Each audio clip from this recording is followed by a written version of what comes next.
Moi, c'est Le Grain. Je suis à Casa 93 Paris avec Mathis et Aura.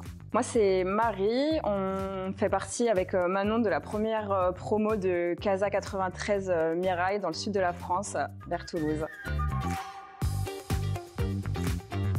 La Casa 93, c'est une école qui est engagée, donc on fait de la mode. Le but, c'est de travailler sur l'upcycling. C'est une école qui, de base, a été créée en fait dans les favelas. C'est une formation gratuite, donc c'est super intéressant dans le monde de la mode puisque c'est pas souvent le cas.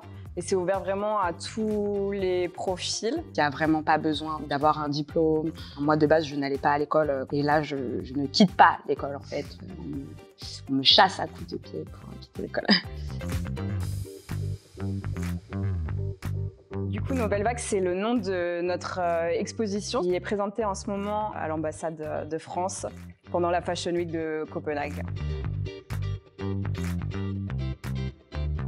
On a travaillé tous ensemble pour créer plusieurs tenues qui évoqueraient un potentiel futur entre dystopie et utopie. Un monde où en fait Copenhague serait sous l'eau à cause des problèmes climatiques. Donc on a essayé dans nos créations en fait de se mettre dans la peau de ces personnes-là qui vivraient à Copenhague sous l'eau et d'imaginer comment on s'habillerait dans ces conditions.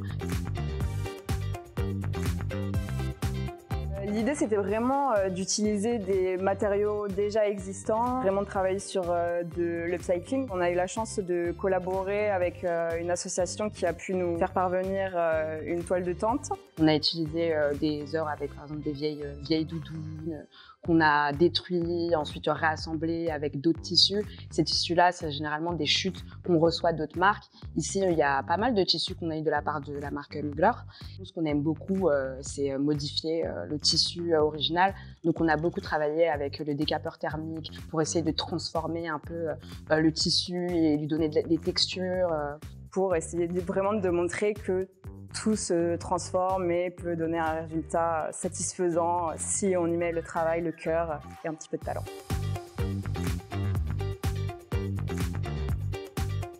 C'est l'Institut français qui est venu nous trouver pour qu'on puisse avoir l'opportunité d'exposer dans ce magnifique lieu. On a été incroyablement bien accueillis et suivis par l'agence qui s'appelle Interagency, qui nous a permis de mettre en œuvre cette exposition en prenant en compte toutes les contraintes qu'il y avait à faire un événement dans un lieu aussi chargé historiquement. À la base, on avait des idées complètement farfelues. On voulait mettre tous nos mannequins dans des tubes remplis d'eau en provenance du port.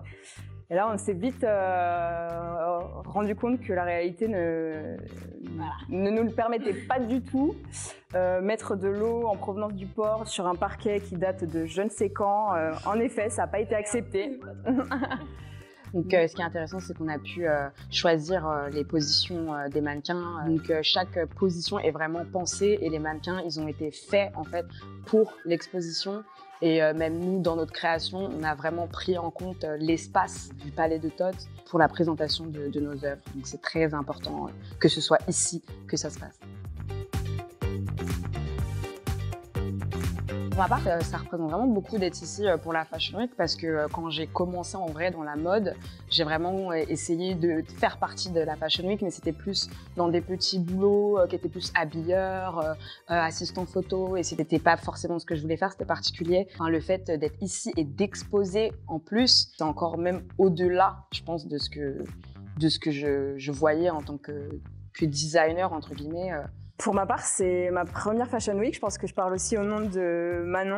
C'est incroyable, nous qui arrivons de Toulouse, de se retrouver dans une capitale comme ça, de pouvoir participer à des défilés et encore plus de présenter notre travail dans ces conditions. C'est incroyable et j'espère que c'est la première d'une longue série de Fashion Week pour nous. Avec cette collaboration, on a aussi d'autres projets sur lesquels on travaille. On bosse sur une collection collective qui va aussi défiler à la prochaine Fashion Week en septembre.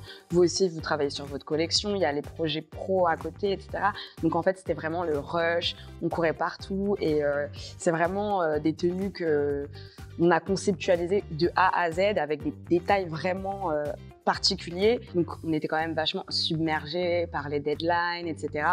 Mais à la fin, ce qui était cool, en fait, c'est qu'on a pu se rendre compte aussi de la réalité des choses. Donc, je trouve ça vraiment hyper enrichissant. C'est vraiment une bonne expérience.